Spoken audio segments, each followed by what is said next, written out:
وبركاته. إن الحمد لله نحمده ونستعينه ونعوذ بالله من شرور أنفسنا ومن سيئات أعمالنا. من يهده الله فلا مضل له ومن يضلله فلا هادي له. وأشهد أن لا إله إلا الله وأشهد أن محمدا عبده ورسوله. أما بعد فقد قال الله تعالى في القرآن العظيم والفرقان المجيد: فأعوذ بالله من الشيطان الرجيم. يا أيها الذين آمنوا اتقوا الله حق تقاته ولا تموتن إلا وأنتم مسلمون.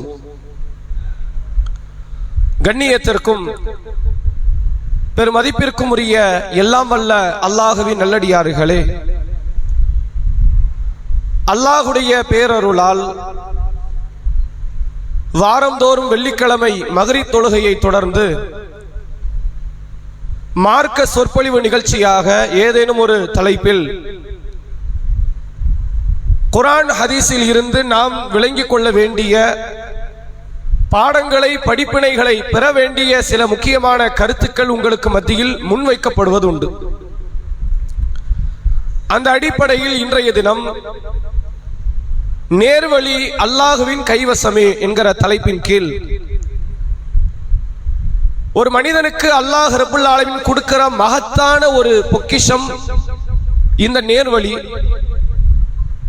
இதை நாம் நம்முடைய அறிவாற்றலை கொண்டோ, செல்வத்தை கொண்டோ, குடும்ப பாரம்பரியத்தை கொண்டோ அல்லது உலக லாபங்கள் எதை கொண்டும் பெற்றுவிட முடியாது. இறைவன் தான் நாடியவரை இந்த நேரிய மார்க்கத்தில் கொண்டு வந்து சேர்க்கிறான், தான் நாடியவரை இந்த மார்க்கத்தை விட்டும் தூரப்படுத்தி விடுகிறான் என்பதை குர்ஆன் ஹதீஸ் நமக்கு எதையெல்லாம் சொல்லி தருகிறது என்பதைத்தான் நாம் இன்றைய தினத்தில் அறிந்து கொள்ள இருக்கிறோம். பொதுவாக இது குறித்த தகவல்கள் அறிவதற்கு முன்னால் அல்லாஹ் மனிதர்களுக்கு ஏராளமான அருள் வளங்களை வழங்கி இருக்கிறான். குர்ஆன் சொல்லுகிறது: வஇன் தஉது நிஅமத்தல்லாஹ் லா துஹ்ஸூஹா. அல்லாஹ் கொடுத்த அருளை நீங்கள் எண்ண முற்பட்டால் உங்களால் எண்ணி முடிக்க முடியாது. எங்களுக்குள் அடங்கக்கூடிய அளவிற்கெல்லாம் அல்லாஹ் அருளை வழங்கவில்லை. அடக்க முடியாத அளவிற்கு பேர் அருள்களை, அதிகமான அருள்களை அல்லாஹ் வழங்கி இருக்கிறான் என்று குர்ஆன் சொல்லுகிறது.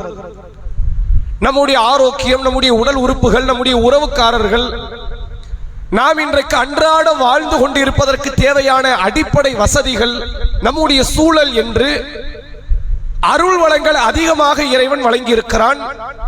நல்லவர்கள் கெட்டவர்கள் பாகுபாடு இல்லாமல் கொடுத்திருக்கிறான். ஏழைகள் பணக்காரர்கள் என்கிற பாகுபாடு இல்லாமல் கொடுத்திருக்கிறான். ஆண்கள் பெண்கள் என்கிற பாகுபாடு இல்லாமல் அல்லாஹ் கொடுத்திருக்கிறான்.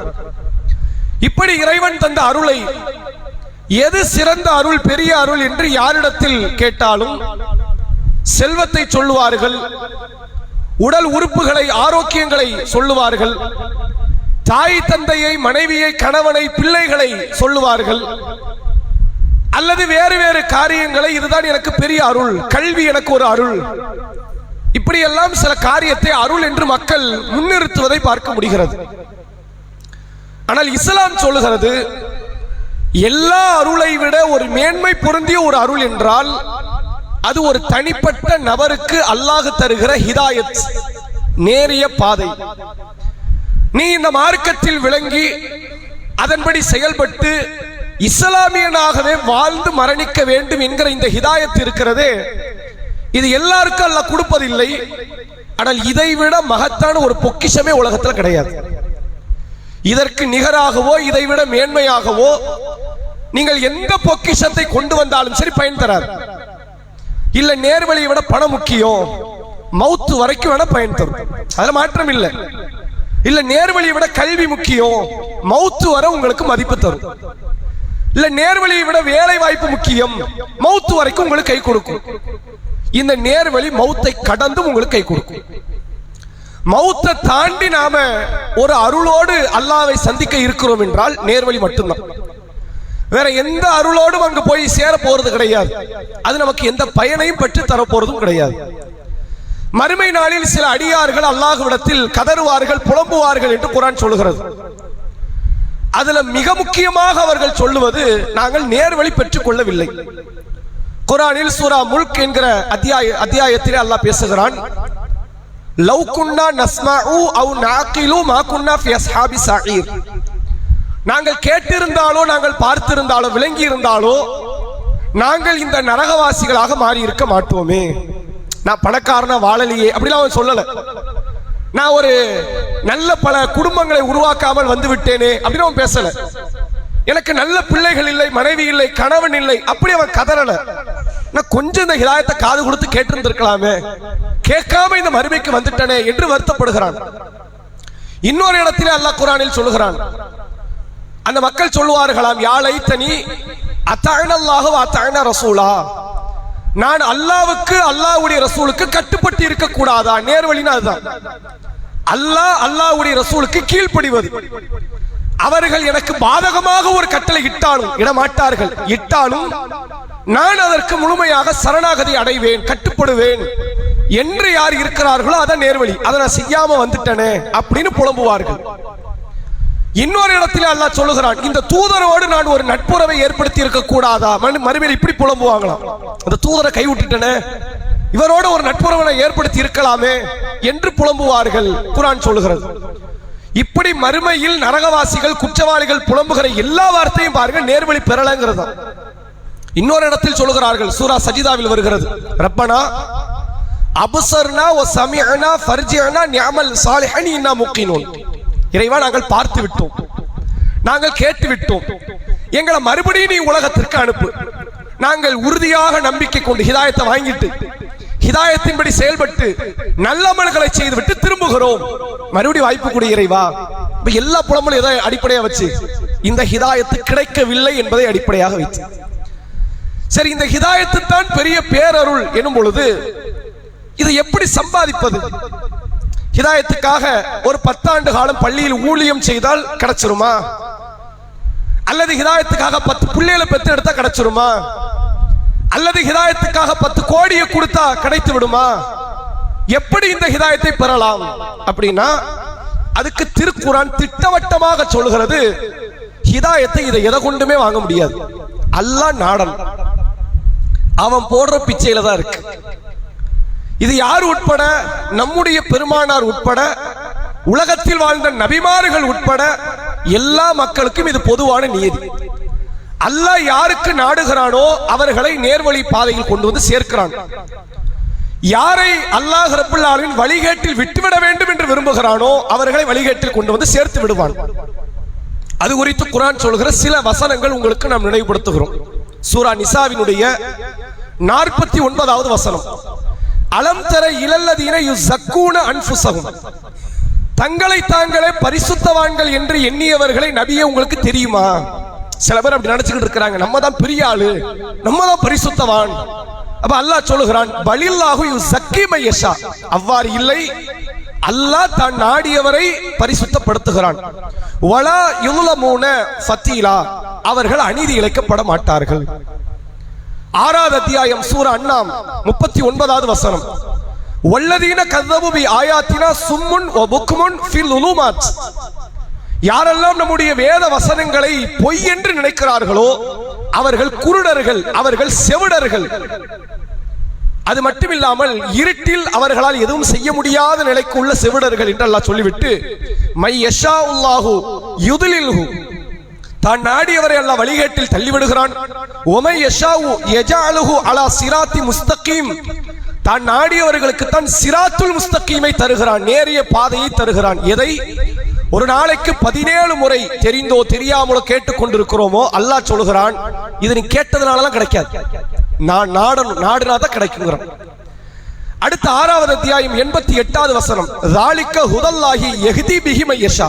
இது அல்லாஹ்வின் நேர்வழி, தன் நாடியவருக்கு அல்லாஹ் தருகிறான். மின் இபாதிஹி, தன் நாடிய அடியார்களுக்கு அல்லாஹ் தருகிறான். வலவ் அஷ்ரகு லஹபித அன்ஹும் மா கானு யஅமலூன். ஒருவேளை அவர்கள் இணை கற்பித்து விட்டால் அவர்கள் அமல்கள் எல்லாம் அழிந்து விடும் என்கிறான் அல்லாஹ். 13வது அத்தியாயம் சூரா ரஅத் 27வது வசனம் அல்லாஹ் சொல்கிறான், வ யகூலுல்லதீன கஃபரு லௌலா உன்சில அலைஹி ஆயத்தும் மிர் ரப்பிஹி. காஃபிர்கள் கேட்கிறார்கள், இந்த நபருக்கு ஏதாவது சான்று வழங்க வேண்டாமா? நம்ம ரசூலுல்லாஹ் பார்த்து என்னப்பா தூதருங்கிறீங்களா, எதையாவது கொண்டு வரணுமா இல்லையா, சான்று வழங்கப்பட வேண்டாமா என்று கேட்கிறார்கள். குல் நபியே நீங்கள் சொல்லுங்கள், இன்னல்லாஹ யுதில்லு மையஷா, தான் நாடியவரை அல்லாஹ் வழிகேட்டில் விட்டு விடுகிறான். ஒயஹ்தி இலஹி இலா மின் அனாபு மன் அனாபு, யார் திருந்தி நடக்கிறார்களோ அவர்களுக்கு அல்லாஹ் நேர் வழி காட்டுகிறான். திருந்தினாலே நேர்வழி இல்ல, திருந்துறவனுக்கு அல்லாஹ் வழி காட்டணும். சொல்லுகிறான் பாருங்கள், வமா அர்சல்னா மிர் ரசூலின் இல்லா பி லிசானி கௌமின் லியுபையின, அல்லாஹ் ரப்புல் ஆலமீன் எந்த தூதரை அனுப்பினாலும் அந்த தூதர் அந்த மொழி பேசக்கூடியவர். தூதருடைய வேலை என்னது? மார்க்கத்தை விளக்கம் கொடுக்கிறது.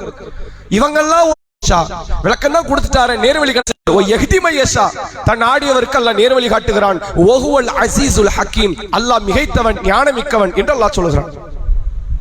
16வது அத்தியாயம் சூரா நஹல் 93வது வசனம் அல்லாஹ் சொல்கிறான் பாருங்கள், யுதில்லு மையஷா வ யஹ்தி மையஷா, தான் நாடியவரை நேர்வழிக்கு செலுத்துகிறான், தான் நாடியவருக்கு வழிகேட்டில் விட்டு விடுகிறான். 24வது அத்தியாயம் சூரா நூர் 46வது வசனம், லக்கத் அன்ஸல்னா ஆயாத்தி முபையினாத், நபியே உங்களுக்கு நாம் தெள்ளத் தெளிவான வசனங்களை அருளி இருக்கிறோம். வல்லாஹு யஹ்தி மையஷா இலா சிராத்தி முஸ்தகீம், தான் நாடியவருக்கு தான் நல்ல நேரிய பாதையின் பக்கம் வழிகாட்டுகிறான். இப்படி அடுக்கிக் கொண்டே சென்றால் ஏராளமான வசனங்களில் யாருக்கு நேர்வழி கிடைக்கும் என்பதற்கு அல்லாஹ் சொல்லுகிறான். நீ விரும்பினாலும் கிடைக்காது, உங்க ஆட்களுக்கெல்லாம் கிடைக்காது, இந்த குலத்தவர்கள் அப்படி கிடைக்காது, இந்த நிறத்தை சார்ந்தவர்கள் அப்படி கிடைக்காது, இந்த ஊர்க்காரங்க அப்படிலாம் கிடைக்காது, அல்லது ஆண்களுக்கு மட்டும் பெண்களுக்கு மட்டும் அப்படிலாம் கிடைக்காது. நான் நாடியவரை இந்த இஸ்லாத்துக்கு கொண்டு வந்து சேர்ப்பேன். நாடியவர் இஸ்லாத்துக்கு வரமாட்டார், சாகர வரை வரமாட்டார். உங்க கையில் அதிகாரம் இல்லை, மனிதர்கள் யார் கையிலும் அதிகாரம் இல்லை என்பதை இந்த வசனங்கள் நமக்கு தெளிவுபடுத்துகிறது. ரசூலுல்லாஹ்வுடைய காலத்தில் பல மக்கள் ரசூலுல்லாஹ்வை வெறுத்தார்கள், சில மக்கள் ஒதுங்கினார்கள். இந்த கொள்கை வேண்டாம், அவரை வெறுக்கவும் வேண்டாம், ஒதுங்கிடுவோம். சில பேர் இஸ்லாத்தை ஏற்றுக்கொண்டார்கள். ஒரே ஒரு நபர் இந்த 3 கூட்டத்திலும் சேரல. ஒன்னு வெறுத்து எதிர்க்கணும், அல்லது அபூபக்கர் ரலியல்லாஹு அவர்களை போன்று உமர் ரலியல்லாஹு அவர்களை போன்று இஸ்லாத்துக்குள்ள வந்துடணும், அல்லது ஒரு கோஷ்டி இருந்துச்சு, எனக்கு இவர் விஷயத்துக்கு தலையிட வேண்டாம், நம்ம ஒதுங்கிடுவோம்னு ஒதுங்கி இருக்கணும். இந்த 3லயும் இல்ல, 3ல தானே இருக்க முடியும். 4வதா ஒருத்தர் இருந்தார், அது ஒருத்தர் மட்டும் தான் இருந்தார். ரசூல் ஸல்லல்லாஹு அலைஹி வஸல்லம் அவர்களுடைய பெரிய தந்தை அபூ தாலிப் என்பவர். இவர் இஸ்லாத்தை வெறுக்கல, இஸ்லாத்தை ஏற்கல. உங்க பாடுப்பா முகமது, நீ எப்படினாலும் இருந்துக்க அப்படின்னு ஒதுங்கவும் இல்லை. இவர் என்ன செய்தார்னா, என் தம்பி மகனுக்கு நான் துணையாக நிற்பேன், நான் இஸ்லாத்தை ஏற்க மாட்டேன். என் தம்பி பையன் மேல யாரும் கை வைக்க கூடாது, உனக்கு பிடிச்சிருந்தா ஏத்துக்க, பிடிக்கலையா நிராகரிச்சுக்க, நான் கட்டாயம்ல படுத்த போறது இல்லை. ஏன்னா நானே ஏத்துக்கலையே, நான் ஏத்துக்கிட்டாதான் நான் உன்னை கட்டாயப்படுத்துவேன். நானே ஏற்றுக்கொள்ளல, நான் யாரையும் கட்டாயப்படுத்த மாட்டேன். ஆனா என் தம்பி பையன் மேல கை வைக்கிற வேலை இருக்கக்கூடாது, யாரும் அவரை தொட்டு விடக்கூடாது, அடித்து விடக்கூடாது, துன்புறுத்தி விடக்கூடாது என்பதற்கு பக்கபலமாக நின்றவர். ஏறத்தாழ இஸ்லாத்துக்கு நெருக்கமா நின்றவர் இவர் மட்டும்தான்.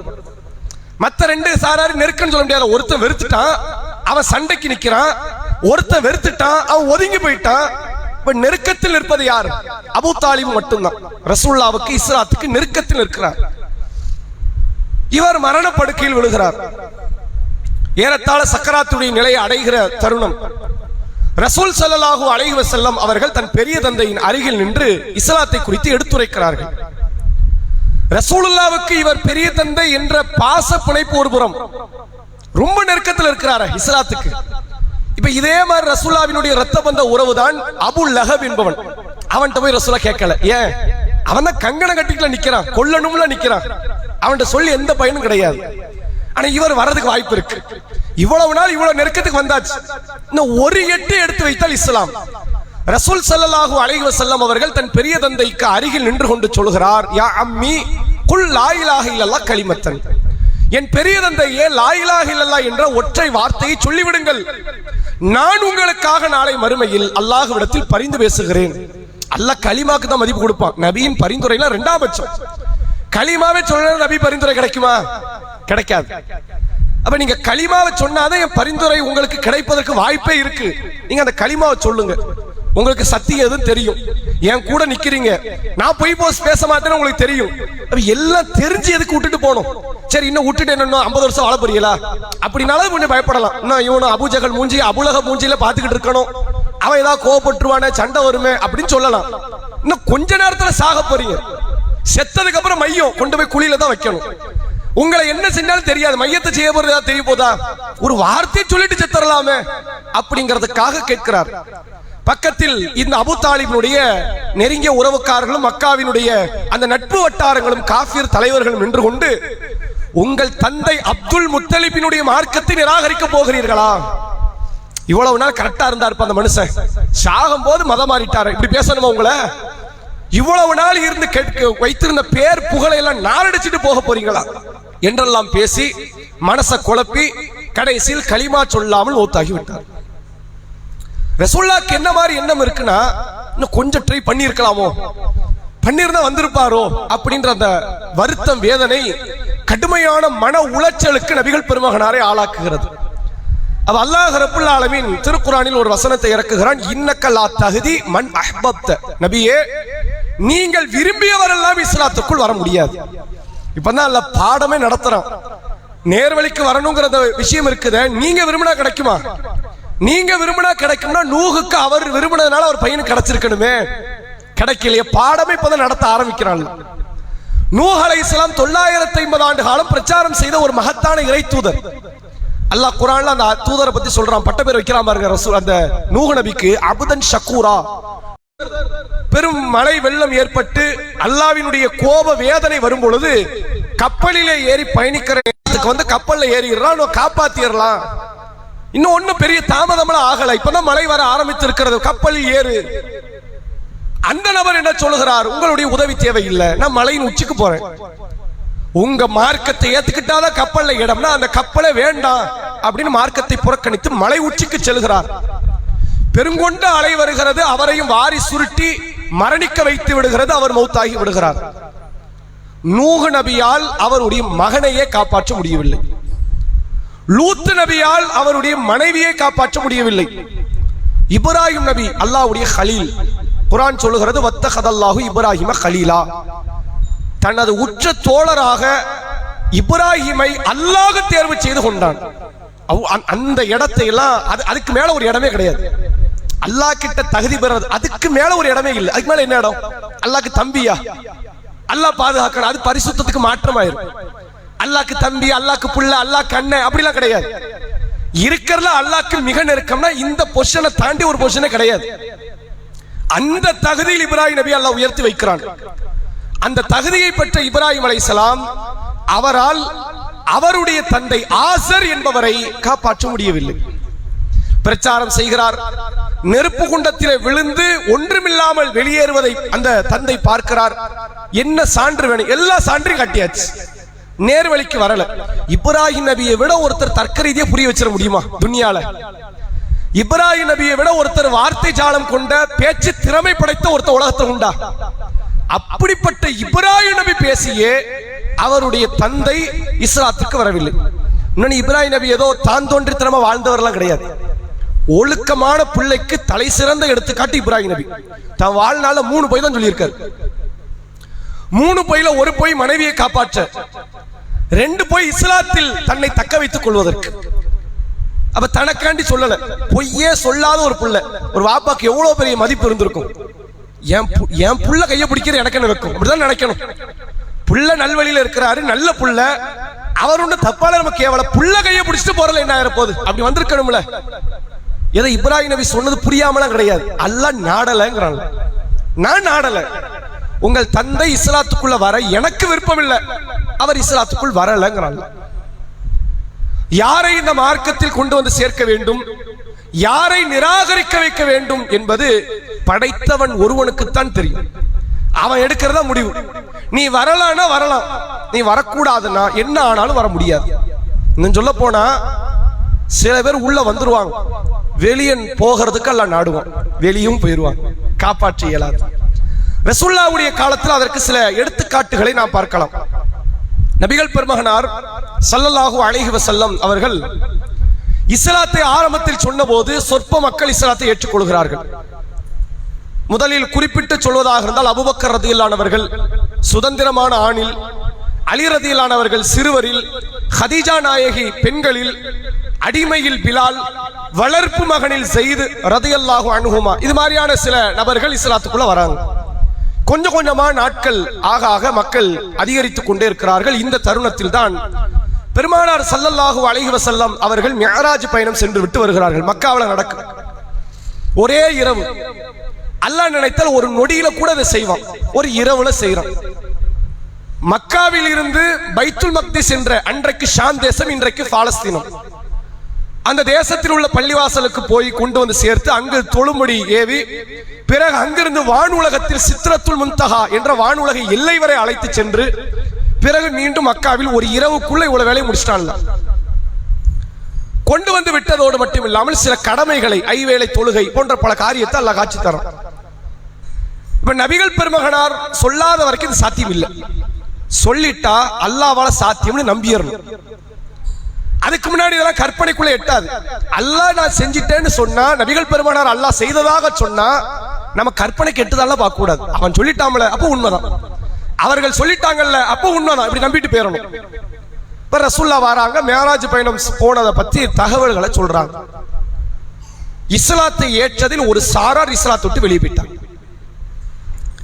அபூஜகளுடைய உருட்டல் மிரட்டலுக்கெல்லாம் பயப்படாத கூட்டம், மக்காவில் தன் சொந்த மார்க்கத்தை, தகப்பனார் மார்க்கத்தை நிராகரிப்பதனால் ஏற்படக்கூடிய பிரச்சனைகளை பற்றி அஞ்சாத ஒரு கூட்டம் ரசூலுல்லாஹ் சொன்ன அந்த ஒரு வார்த்தையை கேட்டுட்டு போயிட்டாங்க.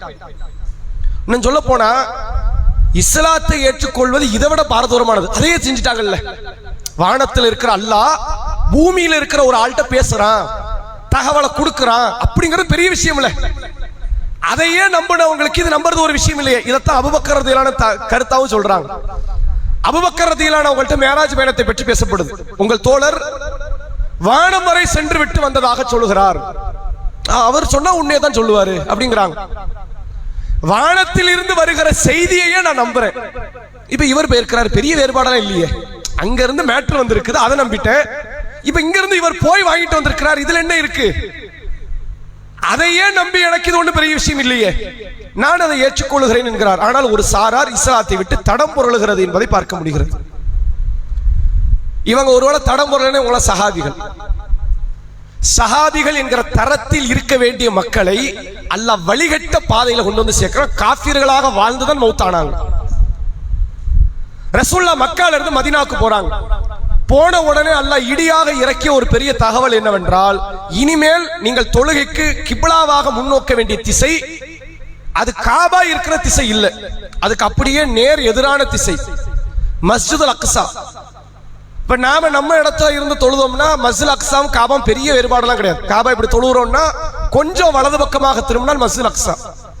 மதீனால இருந்தா அது முன்னும் பின்னும், முன்னாடி காபானா பின்னாடி மஸ்ஜிதுல் அக்ஸா. அவங்க டைரக்ஷன் அப்படி மாத்தணும். உள்ள மதீனாக்குள்ள என்ட்ரி ஆன உடனே அல்லாஹ் சொல்லிட்டா, இனிமேல் எதுதான் உங்களுக்கு கிப்லா, கால வரையறையற்ற நிலையில் அல்லாஹ் கிப்லா வாக்குறான். ஒரு 10 மாசம் அப்படிலாம் சொல்லல. இனிமேல் கிப்லா எது உங்களுக்கு? மஸ்ஜிதுல் அக்ஸா. ரசூலுல்லாஹ்க்கு பெரிய வேதனை, தன் தந்தை இப்ராஹிம் நபியால் கட்டமைக்கப்பட்ட பள்ளிவாசல்ல நம்ம கிப்லாவா இருந்தா நல்லா இருக்குமே, நல்லா இருக்கும் தான், ஆனால் இறைவனின் கட்டளை எதுவோ அதை ஏற்றுக்கொள்வோம்னு அதன் அடிப்படையில் மஸ்ஜிதுல் அக்ஸாவை நோக்கி தொழ ஆரம்பிக்கிறார்கள் அல்லாஹ்வுடைய ரசூல் அவர்கள். இப்ப மக்கள் சாரசாரையாக இஸ்லாத்துக்கு வராங்க. யூதர்கள் கிறிஸ்துவர்கள் எல்லாம் இஸ்லாத்தை ஏற்றுக்கொள்கிறார்கள். வரும்போது அவர்கள் சொல்லுகிற வார்த்தை என்னவென்றால், முஹம்மது நம்முடைய கிப்லாவை ஏற்றுக்கொண்டார். அது யார் கிப்லா? ஆதம் நபியால் கட்டப்பட்டு சுலைமான் நபியால் புனர் நிர்மாணம் செய்யப்பட்ட பள்ளிவாசல் மஸ்ஜிதுல் அக்ஸா. ஆதம் நபியால் கட்டப்பட்டு இப்ராஹிம் நபியால் புனர் நிர்மாணம் செய்யப்பட்டது காபத்துல்லா. அப்ப நம்ம கிப்லாக்கு வந்துட்டாரு. இன்னும் கொஞ்ச நாள் நம்ம மார்க்கத்தை சொன்னாலும் சொல்லுவாரு, எதுக்கும் அவர் பின்பற்றி வைப்போம். இஸ்லாத்துக்குள்ள வராங்க. இஸ்லாத்துக்குள்ள வந்த அந்த மக்கள் ஒரு 16-17 மாதங்கள் கடக்கிறது. அல்லாஹ் உடனே வசனத்தை, பக்கராவில் வரக்கூடிய வசனங்களை அல்லாஹ் அருளி, இனிமேல் நீங்கள் முன்னோக்க வேண்டிய இலக்கு இது கிடையாது, காபாவை முன்னோக்குங்க. அல்லாஹ் சட்டம் போடுறான்னு வைங்க, அவன் தினமும் ஒரு கிப்லா கூட மாத்துவான், கேட்கவே கூடாது. யார் போடுறவன்? யாரு? அல்லாஹ். திடீர்னு வானத்தை பார்த்து தொழுனா தொழணும், பூமியை பார்த்து தொழுனா தொழணும், திசையே கிடையாது, எங்கனாலும் தொழணும். எப்படி சொன்னாலும் எதை சொன்னாலும் கேட்க வேண்டிய இடத்தில் உள்ளவர்கள் அடியார்கள். அவன் இஷ்டத்துக்கு போடுவான், காரணமே கூட இருக்காது. காரணம் வச்சுதான் சட்டம் இயற்ற வேண்டிய அவசியம் அல்லாஹ் கிடையாது. காரணமே கிடையாதுடா, நீ இப்படிதான் செய்யணும், செஞ்சார். லுஹர் அஸ்ருக்கு ஏன் சத்தமிடாமல் இமாம் கிராத் ஓதுகிறார்? மக்ரிப் இஷா சுபுகளைய சத்தம் அவன் சொல்லிட்டான், செஞ்சிட வேண்டியதானே. அது என்ன 5 வக்து அவன் சொல்லிட்டான், அது ஏன் ரமலான்ல மட்டும் நோன்பு? அவன் சொல்லிட்டான், சட்டம் இயற்றக்கூடிய அதிகாரம் அல்லாஹ்க்கு மட்டும்தான். சிலதுக்கு அல்ல காரணம் சொல்லுவான், பலதுக்கு அவன் காரணம் சொல்ல மாட்டான். காரணத்தை கேட்டு கடைபிடிக்க வேண்டிய நிலையில நம்ம இருக்கக்கூடாது. அவன் சொல்லிட்டா நம்ம செய்யணும், இதான் கட்டுப்பாடு. இதுக்கு பேர் தான் உண்மையான வழிபாடு. உமா ஹலக்துல் ஜின்ன வல் இன்ஸ இல்லா லியஅபுதுன், மனித ஜின்களை என்னை வணங்குவதற்காகத்தான் நான் படைத்திருக்கிறேன். அப்படின்னா வணக்கம்னா என்னது? நான் சொன்னதெல்லாம் கேட்கணும், அதான் வணக்கம்.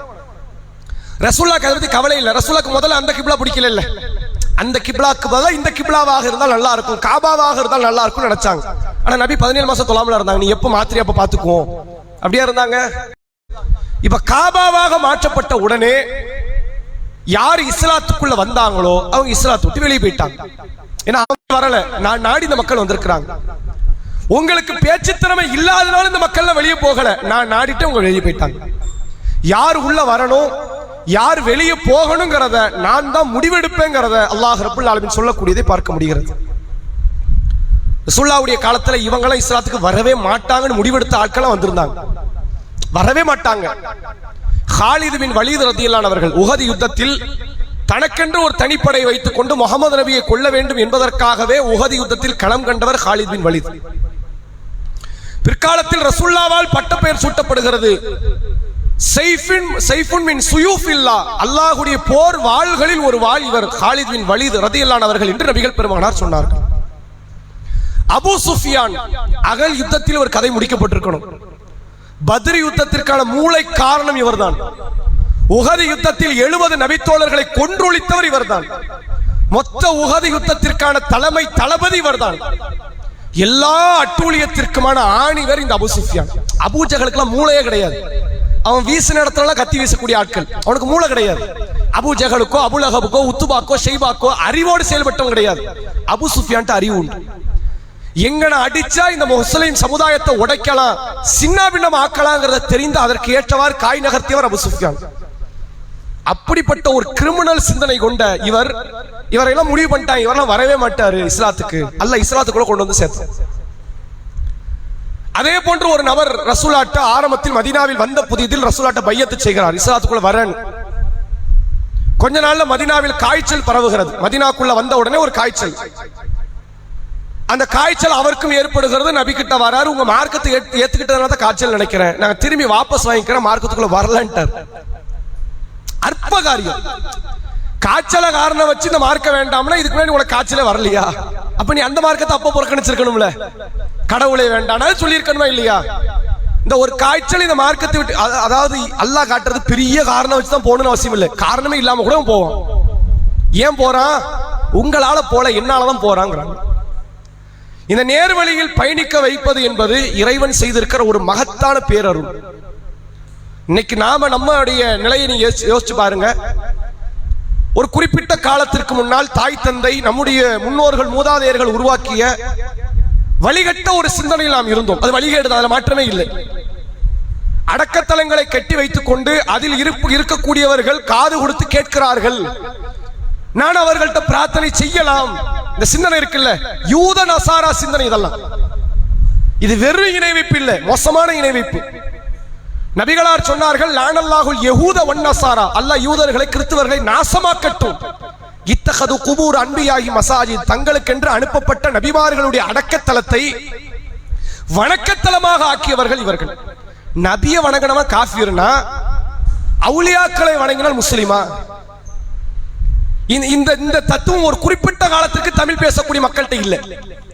பேசக்கூடிய ஆலிம்கள் இருந்தாலும் குரல் வலை நசுக்கப்பட்டது. ஆனால் அல்லாஹ் இந்த நேரிய பாதையை நோக்கி நம்மை கொண்டு வந்து சேர்க்கிறான். சிலைகளை வழிபட்ட மக்கா காஃபிர்களுக்கும் அடக்கத்தலத்தை வழிபடக்கூடிய இந்த முஸ்லிம்களுக்கு பெரிய வேறுபாடுலாம் கிடையாது. அவன் நிக்க வச்சிருக்கிறான், அவன் படுக்க வச்சிருக்கிறான், அவ்வளவுதான் விஷயம். மோசமான வழிகேடு இதெல்லாம். இந்த தாயத்து, தட்டு, தகடு, மௌலூத் என்கிற பெயரில் நபிகள் பெருமகனாரை புகழ்கிறோம் என்கிற பெயரில் அல்லாவுக்கு நிகராக வைத்து பார்க்கக்கூடிய இந்த சித்தாந்தம் ஒரு படியில அல்லாஹ் கீழே இறக்கிடுவாங்க. அல்லாஹ் கீழே இறக்கி நபி மேலே ஏற்றிடுவாங்க. அவ்வளவு மோசமான வழிகேடு. இன்னும் சொல்ல போனால் ஜோசியம், அதை நம்ம சமுதாயம் பால் கிதாப் என்கிற பெயரில் நல்ல நேரம் கெட்ட நேரம் அவர்கள் பார்ப்பதை போன்று இவர்கள் பார்ப்பது. ரசூலுல்லாஹ் சொன்னார்கள், மன்னத்தா காஹினன் அவ் அர்ராஃபன் ஃபஸத்தகஹு பிமா யகூலு ஃபக்கத் கஃபர பிமா முஹம்மதின் ஃபக்கத் கஃபர உன்ஸில பிமா முஹம்மதின் ஸல்லல்லாஹு அலைஹி வஸல்லம். யார் ஒரு குறிகாரனிடத்தில் ஜோசியக்காரனிடத்தில் செல்கிறானோ, அவன் சொல்லுவதை உண்மை என்று நம்புகிறானோ, இந்த முகமதுக்கு அருளப்பட்ட வேதத்தை மறுத்த காஃபிர் அவன் அப்படி நாங்க ரசூலுல்லாஹ். மன் தஅல்லக தமீமத்தன் ஃபக்கத் அஷ்ரக, தாயத்தை தொங்க விட்டவன் ஷிர்க் வைத்து விட்டான் நாங்க ரசூலுல்லாஹ். லா அதுவா வலா துயரத்த வலா ஹாமத்த வலா சஃபர, பறவை சகுனமோ சஃபர் மாதம் பீடை மாதமோ அல்லது ஆந்தை சகுனமோ இது எதுவுமே கிடையாது நாங்க ரசூலுல்லாஹ். எதையெல்லாம் ரசூலுல்லாஹ் மூட பழக்கங்களை காலுக்கு கீழே போட்டு புதைத்தார்களோ அத்தனை மூட பழக்கத்திற்குமான தலைமை பீடத்தை போன்று செயல்பட்டு கொண்டிருந்தவர்கள் உண்டு நாம் அல்லது நம்முடைய முன்னோர்கள். அல்லாஹ் இந்த நேர்வழியில் கொண்டு வந்து சேர்த்திருக்கிறான். அப்படித்தான் ஒரு 2-3 ஆண்டுகளுக்கு முன்பாக சமீபத்தில் ரமலானில் மரணித்த ஒரு சகோதரர், நம்முடைய மொஹல்லாவை சார்ந்தவர், சல்மான் ஃபாரிஸ் என்று அழைக்கப்படுகிற ஒரு சகோதரர், கடுமையாக தர்கா சிந்தனையில் ஊறியவர். அது அவரே சொல்லி இருக்கிறார். நம்மெல்லாம் ஹஜ்ஜுக்கு போகணுங்கிறது, உம்ராக்கு போகணுங்கிறது நமக்கெல்லாம் ஒரு கனவு. அஜ்மீருக்கு போகணுங்கிறது கனவு வச்சுக்கிட்ட ஆட்கள் உண்டா? அதெல்லாம் இவங்க. அஜ்மீருக்கு போகணும், அதெல்லாம் பெரிய ஆசை, லட்சியம். அப்படி போய் பல தர்காக்களில், உலக நாடுகளில் உள்ள தர்காக்களுக்கெல்லாம் சென்று வழிபடக்கூடிய அளவிற்கு தர்கா சிந்தனையில் அந்த வழிபாட்டில் ஊறி திளைத்த ஒரு நபர் இந்த ஏகத்துவ சிந்தனைக்கு வர வந்த உடனே இதுதான் சத்தியம்னு வரல, பல வாதங்கள், பிரதிவாதம், கேள்வி பதில்களா ஓடுது. அவர் புரிந்து கொள்கிறார், இங்க குர்ஆனுக்கு வழிபடக்கூடிய கொள்கை என்பது உண்மையில் அல்லாஹ்வுக்கு இணையற்ற ஒரு கொள்கை தான் அப்படிங்கறத புரிந்து இந்த மார்க்கத்தில் அதனுடைய சரியான தத்துவத்தை உணர்ந்து செயல்பட ஆரம்பிக்கிறார். ஜும்மாவிலும் ஏனைய தொழுகைகளிலும் இன்ன பிற எல்லா விதமான வழிபாடுகளிலும் நம்மோடு இணைந்து நிற்கிறார். ஆனா நல்ல யோசிச்சு பாருங்க, இவர் தர்கா சிந்தனையில் மட்டும் இல்ல, இருந்தபோது நம்மை கடுமையாக எதிர்த்தவரும் விமர்சனம் செய்தவரும் இவர். அந்த குறிப்பிட்ட பிராமின்ஸ் வாழ்ற மாதிரி ஒரு ஏரியா இருக்குத, தீவுத்தரு, அது போன்ற இடம், அங்கெல்லாம் இந்த ஏகத்துவ சிந்தனை கொள்கை கொண்டு வர்றதை மோசம் நினைப்பாங்க. சரியா ஒரு 2 வருஷத்துக்கு முன்னாடி சுபஹான மௌலூதை குறித்து நாம பேசும் பொழுது ஒருத்தர் ஆடியோல வாட்ஸ்அப்ல அனுப்புறாரு, சுபஹான மௌலூதை ஓதிட்டு எனக்கு நரகம் கிடைக்கும்னா அந்த நரகம் தான் எனக்கு சொர்க்கம்ங்கிறார். ஒரு முஸ்லீம் வார்த்தை இப்படி இருக்க கூடாது. எப்படி இருக்கணும் தெரியுமா? இதை ஓதுனா நரகமா? அல்லாஹ் பாதுகாக்கணும், நான் எதுக்கும் தேடி பார்க்கிறேன், இப்படி இருக்கணும். இந்த தௌஹீதுல நம்ம இருக்கிறோம், ஏகத்துவத்துல. இங்க இருந்து எனக்கு நரகம் கிடைத்தாலும் எனக்கு சொர்க்கம் சொல்லக்கூடாது, வழிகேடு. இதை ஒருத்தர் விமர்சனம் செய்கிறார், நீங்க இருக்கிற பாதை தப்பு, அப்படியா குர்ஆன் ஹதீஸின் அடிப்படையில் பார்ப்போம் அப்படின்னு தான் சொல்லணும். ஏன்? பெருமானார் நேர்வழியில தானே இருந்தார், அப்படித்தானே? அந்த பெருமானார் மௌத்து போகிற வரைக்கும் கேட்டார், இஹ்தினஸ் ஸிராத்தல் முஸ்தகீம்னு கேட்டார். இறைவா எனக்கு நேரிய பாதையை தா, ஸிராத்தல்லதீன அன்அம்த அலைஹிம், யாருக்கு நீ அருள் புரிந்தாயோ அவர்கள் பாதை, கைரில் மக்தூபி அலைஹிம் வலத்தாலின், உன்னால் கோபிக்கப்பட்டவர்கள், உன்னுடைய சாபத்தை வழிகேட்டை பெற்றவர்கள் அல்ல, அந்த பாதையை விற்று என்று அல்லாஹ்வுடைய ரசூல் அவர்கள் மௌத்து வரை கேட்ட பிரார்த்தனை. ரப்பனா ஹப்லனா மின் அஸ்வாஜினா, அதாவது அல்லாஹ்வுடைய ரசூல் அவர்கள் கேட்கிறார்கள், ரப்பனா லா துஸீகு குலூபனா பஅத இத ஹதைத்தனா வ ஹப்லனா மின் லதுன்க ரஹ்மா, இறைவா நேர்வழி காட்டிய பிறகு என் உள்ளத்தை தடம்புரள செய்து விடாதே. யா முகல்லிபல் குலூப சப்பித் கல்பி அலா தீனிக், உள்ளங்களை புரட்டுபவனே என் உள்ளத்தை உன் மார்க்கத்தில் நீ நிலை பெறச் செய்து விடு, தடம்புரள வைத்து விடாதே. ரசூலுல்லாஹ் சொல்றாங்க, மனிதர்களின் உள்ளங்கள் அல்லாஹ்வின் 2 விரல்களுக்கு மத்தியில் இருக்கு, நாடிய விதத்தில் அல்லாஹ் புரட்டுகிறான். அப்ப இந்த நேர்வழியில பயணிக்க வேண்டிய அவசியம் எவ்வளவு முக்கியம் தெரியுமா? அல்லாஹ் ஒரு ஏறத்தாழ ஒரு 60 வயது வரை அந்த வழிகட்ட சிந்தனையில் ஒருவரை வாழ வைத்து, அல்லாஹ்வுக்கு இணை துணை இல்லை, பெருமானார் கடவுள் இல்லை, கடவுளின் பிள்ளை இல்லை, கடவுளின் அதிகாரம், ஆட்சி அதிகாரம் எதுவுமே இல்லை என்பதை உணர்ந்து ஒரு சரியான மார்க்க அடிப்படையிலே வாழ்ந்து மரணிக்கிற ஒரு குடுப்பனையை அல்லாஹ் அவருக்கு வழங்கினார். மேலும் அந்த சகோதரருக்காக அதிகமாக நீங்கள் பிரார்த்தனை செய்யுங்கள். நாம நேர்வழியில் இன்று வாழ்வது அல்ல பெரிய விஷயம், இதே நேர்வழியில மௌத்தாகணும். இப்ராஹிம் நபி தன் பிள்ளைகளுக்கு போதித்ததாக குர்ஆன் சொல்லுது. இப்ராஹிம் நபிக்கு பிள்ளை யாரு? இஸ்மாயில், இஸ்ஹாக், 2 நபி. யாக்கூப் நபி போதித்தாராம். யாக்கூபுக்கு இருந்த பிள்ளைங்க யாரு? 12 பேர். நபிக்கு என்ன போதிக்கணும்?